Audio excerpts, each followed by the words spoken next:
Assalomu alaykum hurmatli TikTok ko'rarmanlari. Menaka bugun O'shda Madada bir tek 300 bitdi, Xudoy buyursa. Mal jeresi yashganni rashot menen shunday biyik bo'ldi. Qolgani 15 standart, 15 ga 30. Hech qanday dukillaydi, g'ijillaydi. 0 dan 100 gacha afishkasini o'zimiz bitirib beramiz, Xudoy buyursa. Bu jen 4 burch cho'ng burch menen burib berganmiz. Ko'rsangizlar bo'ladi. Menaka o'ta sonun ishingizga javob berasiz, Xudoy buyursa. Menaka. Bundan eng birinchi o'zgachalik betondan 50% arzon tushadi.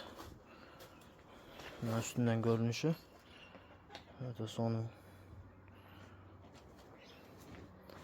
Menaka 4 burch menen bo'lib. Общий 21 tepkich menen tushdi. 330 vысота. Mer asmay bo'lgan. Kimga shunday xizmatlar kerak bo'lsa 0551 23 24 25 nomerlarga qaytsanızlar. Tez jana sapatlı qilib jasab berasiz, Xudoy buyursa.